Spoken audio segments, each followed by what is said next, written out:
With Brad Marchand charging towards an unlikely Conn Smythe trophy, is he going down as one of the greatest trade deadline deals in NHL history? It's another Stanley Cup Final edition of Locked On NHL Game Night. When that final horn sounds, you know it's time for Locked On NHL Game Night. All the post-game reactions to every game across the league, every single night, with insights only the hosts at Locked On can provide. Prepare to experience game day reactions like never before. Only on Locked On NHL Game Night. Your team every day.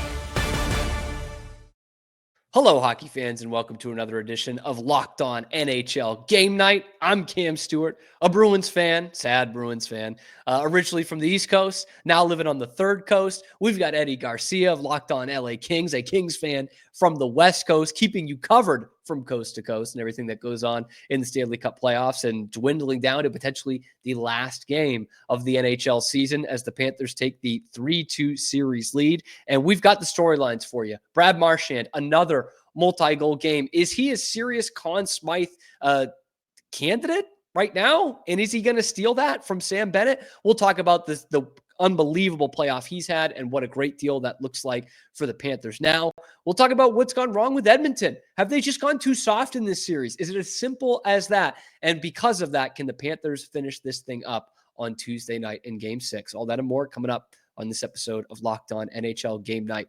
Eddie, this Brad Marchand spring, man, he's taken over the Stanley Cup playoffs. Like, I obviously had an idea what Marchand could bring to the Florida Panthers, watching him play night in, night out. But from a neutral fan standpoint, as someone who doesn't have the attachment to Brad Marchand, does this just feel like the perfect storm? Was this just like the perfect Cinderella fit for him to put on this shoe and play for the Florida Panthers?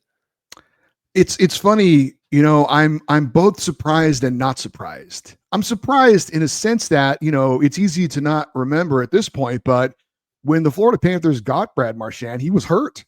Right. And so the draft pick they gave up was conditional on how many games he was going to play. And, you know, he just kind of jumped into the first round and you're like, what's the chemistry going to be like? And things like that.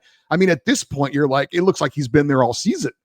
But at one point, we really didn't know if it was going to be a fit. And then they're playing Tampa Bay in the first round. And you're like, they could be one and done. And Marchand may not even have time to kind of acclimate himself to the team and it's over. But clearly that wasn't the case. He's fit like a glove.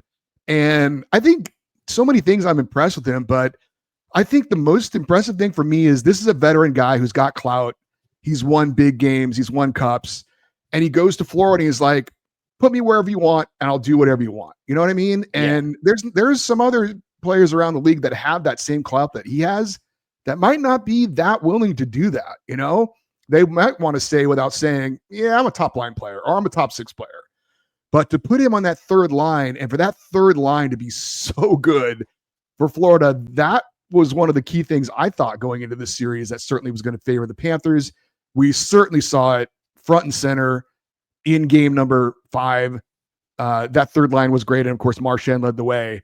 But I mean, yeah, when you think about it, 37 years old, and for him to be, I thought without question, the player that had the most jump of anybody, maybe even Connor McDavid in game 5, like it was obvious right off the hop. Everyone else seemed a little bit of a step slower. And it was almost like, and especially on the first goal he scored, it was almost like somebody told him where the puck was going to be on, he jumped in the play and just took off, and the defense for Edmonton, before they knew what would happen, he was already had a step on him and was going by him. I mean, he was amazing. And I still think if we're talking Conn Smythe, I'd have to go with Sam Bennett because it is a playoff MVP, not a finals MVP. But if Marchand does something super spectacular, maybe in game 6, if he gets a hat trick or something, if you win the overtime game winner, maybe you do start to think that. But it's been, I mean, when Bill Zito picked him up, the GM of the Panthers, this is exactly what he hoped it was going to be. And it's been exactly how they hoped it would work out. Yeah, I mean, this is they're going to look back and see this as a heist. that they got Brad Marchand. It was a second round pick that became a first round pick, but that's 3 drafts from now, by the way. That could end up becoming 4 drafts from now. That pick when it's coming in. And I know the Panthers are going to have to make some moves for the salary cap and everything, but I don't think that's going to be a top 5 pick 3 years from now. Maybe I'm just crazy and naive. I don't think it's going to be a top 5 pick. I think this is going to be continue to be a very good Florida Panthers team. And it's a heist mainly because Bill Zito, I'm sure, went to Don Sweeney and the Bruins and said, look, what's he going to do for you? All right. He's your second best forward right now. You guys are not going anywhere. Brad obviously wanted to play there as one of the teams. He can, like you say, kind of anchor that third line, which has become maybe the most dangerous line in all of hockey in this postseason, and can be the 5th or 6th best forward on this team and be a huge, huge piece for a Stanley Cup team. That's exactly what we're seeing. And I'll try to convince you, Eddie. I'll try here, okay? 6 goals in the Stanley Cup Final, and an amazing stat they put out during the game last night. I want to say they said he's the second player since 1968, which would make sense being the expansion era, to have 2 separate Stanley Cup Finals where he scored at least 5 goals. Mario Lemieux was the other one to do it. He did it in 91 and 92. Brad Marchand did it in 2011 and 2025. This is what's blowing my mind here. As we are putting this out, today is the 14th anniversary of Brad Marchand scoring 2 and assisting 1 in Game 7 of the Stanley Cup Final. 14 years later, from an 8th grader to a host of Locked On NHL Game Night, he is still doing the same thing, Eddie. And obviously, Sam Bennett's been terrific. You know, the 15 goals lost in 2 Marchand goals was a Bennett goal again. But let me throw this at you. Obviously, having a breakout Stanley Cup Final, but as you say, the playoff MVP. It's not the Finals MVP. I love that about hockey versus other sports. But let's go back to round 2. They're down 2-0 against Toronto. They're going home. They're down by 2 goals twice in that game. The guy who gets the game winner in overtime, Brad Marchand. The guy who was probably the best player on the ice for either team in Game 7 in Toronto, because that's what he loves doing, Brad Marchand. So you couple that with, the fact that he's having this big final and that he's anchoring that great line with Lundell and Luostarinen, and 2 guys who are the future of this Panthers franchise, especially Lundell. Does that do anything for you in the Conn Smythe debate? Sure, absolutely. And I think he's in the discussion. And he gets the double overtime game winner in Game 2 of this series as well. So, I mean, he's had... By the way, now he just keeps scoring on breakaways when the Bruins could have knocked out the Panthers 2 years ago and ended this whole thing before it started. He could have scored on that breakaway. Now he's deciding to do it, which, of course, And it's not like he's just doing it in the finals. As you said, he's got 10 goals and 10 assists in 22 playoff games. So he's almost a point per game player from the third line in the playoffs. And you mentioned the stat with Mario, and anytime you're in the conversation with Mario Lemieux, that's pretty amazing. But my favorite stat was he has 5 goals on the road in the finals. And that's the most since Jack Adams of the Vancouver Millionaires in 1922. Him from the trophy they named after him 90 years ago. Anytime you tie a record of a dude that is named after a major NHL award, that kind of tells you all you need to know. So he's doing some amazing things. And again, it's the production, but it's also, for me, I just love the way his attitude going into this whole thing, and I mean, you knew it was probably the right thing to do because he's joining a Stanley Cup winner. You know what I mean? Mm-hmm. It's not like they're looking for him to say, hey, Brad, show us the way. You've been there before. They just did it last year. They know the way. But they are saying, hey, man, we could really use you. Come on board. Let's get you another cup too. And he's like, yeah, I think I'd like to do that. And he's fit in so perfectly. And it is, I mean, you've got the Marchand jersey. I kind of try to put myself in your shoes, and I'm thinking, if an all-time great LA King player goes to a team that's won a Stanley Cup and is helping them win another one, I think I would have really, really mixed emotions about it. I would feel probably good for him, but I'd also be like, man, this doesn't seem right as well. I can only imagine what you're kind of feeling seeing this guy do these amazing things for another team and another team in your conference too. Right. It's difficult. It's difficult because, thankfully it's not Montreal, it's not Toronto, it's not Philadelphia. Some of these like classic rivals that would really, really sting. But like Bruins fans really don't like the Panthers, myself very much included, right? Because they've kicked our butts the last 2 seasons, right? Like there's been some incidents. So this kind of would be like, your LA King captain, guy who'd been there for 15 years, kind of like them going to Edmonton and going to win the Stanley Cup. Like it really hurts. It's not, whatever, San Jose or Anaheim, but it really still cuts deep. So this has not been fun. I still love Brad Marchand.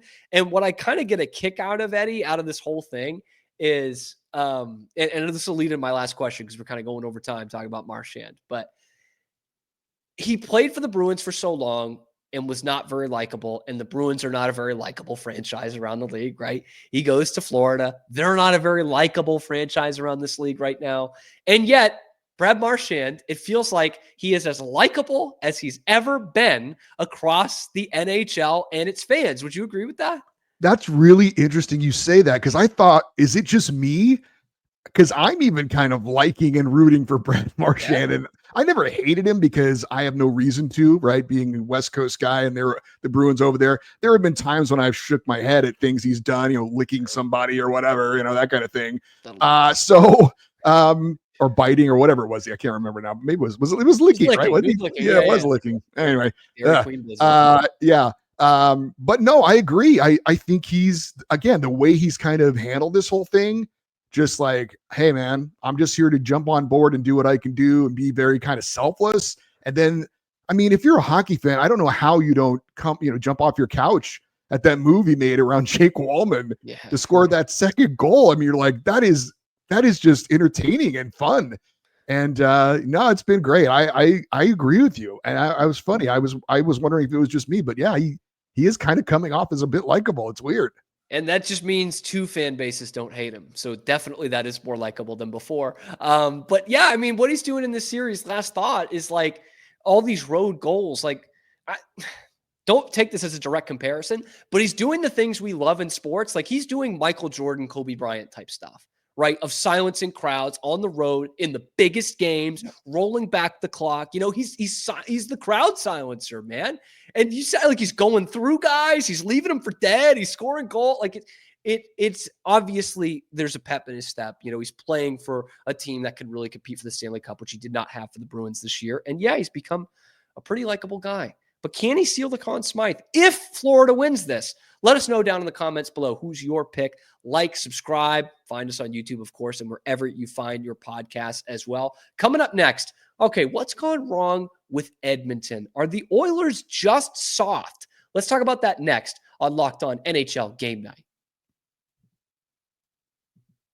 But first, I got a question for you. You ever look down at that bank account and think, hey, where did all my money go? I do that all the time. Dining out, online shopping, entertainment, it's easy to lose track, but that's where Monarch Money comes in. It's your personal CFO giving you full visibility and control over your finances. Monarch Money isn't just a budgeting app. If you think that way, you're wrong. It's a complete financial command center. You can track all your accounts, investments, and spending in one place. You stop just managing your money and you start building wealth. Instead of juggling multiple apps, you could use Monarch to check your finances, track spending, even plan long-term goals. And if you're managing money with your partner, which I should be doing, she's going to be a doctor in a month. That's probably a good idea. It's smoother than ever with Monarch Money. Track those shared and personal accounts, set your goals, stay on the same page without the stress. So take control of your finances with Monarch Money. Use code LOCKEDONNHL at monarchmoney.com for 50% off your first year. That's monarchmoney.com, code LOCKEDONNHL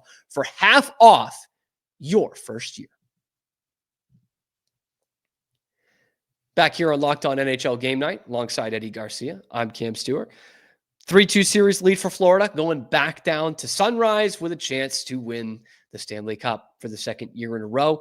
And let's look at it from the Edmonton side of things, because the first kind of thought I had during this game 5, Eddie, was one that had crept into my thoughts in some of these other Oilers games, specifically against Florida, but it just feels like they're their defensemen especially have just been really soft. They're not winning battles. They're not getting physical when they need to be. How many goals have come directly off just getting bullied on the boards? It's happened 3 times, I want to say, in the last 2 games. That's been a direct result of Edmonton just not being strong enough on the boards in their own zone. So, Eddie, what say you? It's tough to say it against about an NHL team, but is this Oilers D-core just gone soft, or did I overrate them? Well, I mean, soft is a pretty strong word, but I see what you did there. Yeah. But Ekholm, Matthias Ekholm, their best defensive defenseman, he's a -3 in Game 5. Like, that is a really, really bad sign. It seems like they haven't really figured out what they want to do with Darnell Nurse. They're trying to figure out who they can pair him with so he can be a little bit stronger. The age-old question. What do you do with Darnell Nurse? They took out John Klingberg and they put in Troy Stetcher, and then they pretty much benched him for Game 4, and he hardly ever played in the game. So I'm guessing maybe they go back to Klingberg. I think they've probably been better when they've had Bouchard and Ekholm together, but I don't know that they want to have those 2 guys together. I mean, they're kind of searching right now, right? Yeah, not the time you want to be searching. No, it's not. And I mean, there's even, I mean, really the whole team is kind of searching as well. But this was never going to be confused as one of the better D-cores around the NHL. But it's also hard not to, in some ways, be a bit impressed. And the goaltending kind of goes along with it, that here they are in the Stanley Cup Final in back-to-back years with guys like Stuart Skinner and Calvin Pickard and guys like, Jake Wallman, who just joined. Yeah. And, this is not a who's who of defense. And look, the attention goes to the obvious stars and McDavid and Draisaitl, but I mean, especially look in Game 4, the defense, we talk about Brad Marchand and give him credit. But he made those guys look like they were on their heels most of the game. So yeah, they're struggling for answers right now on the blue line. But like I said, when your best defensive defenseman is a -3, that's a really, really bad sign. Mm-hmm. And looking at it deeper, because I thought this was a pretty interesting thing to talk about with you, because I think the 2 most physical teams they've played in this postseason are the Panthers and back in round 1 against your LA Kings. And we saw them get really opened up in those first 2 games. And they didn't really lock it down defensively the next 2 either, even though they won those games. They had Cal Pickard in net. But is this just a thing where they're getting, I mean, these are probably the 2 best teams they've played in the postseason, by the way, too. So we talk about Edmonton being soft. Is it just Florida and in your case as well, the Kings being overwhelmingly physical in the productive way? Are we not giving enough credit to how the Panthers have forced the Oilers to play in a style they haven't looked like since the first 2 games of the postseason? I mean, I'm giving Florida their credit for sure. I mean, this is the style they play, the way they grind on you, 4 lines, which is something Mike Kings didn't do, and it cost him in the end. And I think something that happened to Mike Kings later in that series against the Oilers might be something that could be now happening to the Oilers. And that is having a team that has more depth going at you, wearing down your defense, getting that forecheck going and making it difficult. And now when you're the Oilers and you have issues with who do you pair together and, how, kind of going more to 4 or 5 defensemen, and then you've played multiple overtime games as well. It just seems like it's taking a toll on the Oilers, and they did it last year and they're doing it again this year. And that's why I just think the depth for Florida was one of the huge edges I thought they had coming into the series. And again, it's not just getting production from 4 lines, it's rolling 4 lines so that your top 2 lines can have that extra bit of energy in the third period, in an overtime, the physical play, wearing down the other team. I think that's where Florida, is kind of a special team in that they know what they do well. They continue to do it. The coach has confidence, right? That they can do it. He's, like the coach of Mike Kings, he's a younger coach. He's not a Hall of Famer like Paul Maurice, but he kind of got scared. He stopped playing his 4th line. He's like, I don't trust these guys. Like Maurice is putting his 4th liners out there in the third period or in overtime. he's rolling with those guys. And not only do they have the confidence in doing it, but it's like a domino effect with the rest of the team. And I just think that's hurting Edmonton. And then Edmonton again, kind of not trusting what's going on defensively. Maybe they start to lean on Ekholm and Bouchard and some of those guys a little bit too much. And it just kind of has a wear down effect on them. And I think that's what's going to make it more difficult as this series now is going to 6 and maybe 7. It feels like not trusting your bottom 6 is like, that's just never a recipe for winning at any level. Like we how often do we talk about that? Oh, this is a great team because they could roll 4 lines. You know what I mean? It's just having that trust. And you said it. Paul Maurice has it, man. The AJ Greers and even the Tomas Nostek's, a guy who gave away a power play in game 1 in overtime that leads to the game winning goal. He's stuck with him, man. Like he's still in the lineup. This isn't Edmonton, with Henrique out, and then Stetcher you were talking about, and Klingberg, and Kasperi Kapanen was out in the last game. They're just keep plugging and playing and looking to see if anything will work here. That looks like a grizzled head coach, Paul Maurice, versus a very good but pretty young head coach and Chris Knoblauch. And Chris Knoblauch's going to have another probably sleepless night coming up. Can these Oilers come back and win this series at all? Can they do it with Calvin Pickard in net? Let's talk about it next on Locked On NHL Game Night.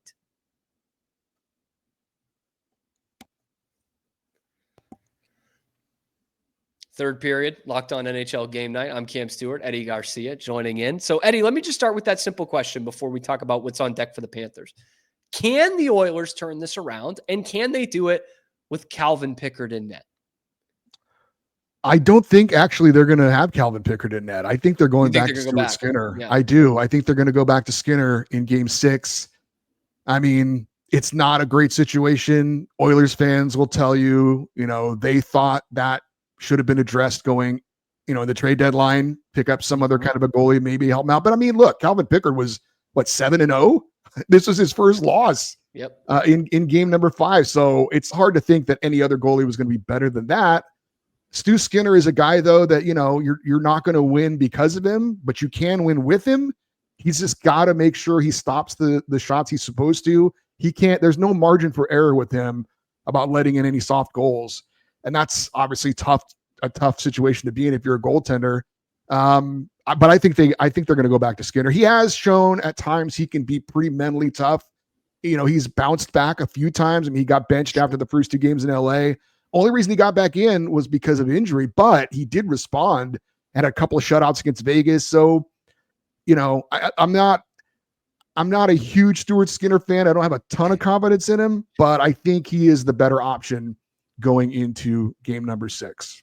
Yeah, and the other thing too that I think people are putting revisionist history to about game 4 is like Pickard did play really well in that game. It wasn't just, you brought him in and the team woke up and scored around him. Like Pickard made some huge saves in that game. Like I don't knock Knoblauch for going to him in game 5, but it is one of those where it's like, all right, we had a horse that got us here. Maybe in hindsight, we shouldn't have taken him out and not started him in game 5, but now we got to go back to him. This is throw everything at the wall time because the Panthers are now 1 win away from their 2nd straight Stanley Cup. They're going home to try and do that. They have had an opportunity, 2 opportunities in this postseason to finish a series at home that they did not do. It went back on the road. They won in 7 in Toronto, and they won in game 5, pretty anticlimactic series in the Eastern Conference Final. So, Eddie, do they do that again, or do they get it done on home ice on Tuesday night?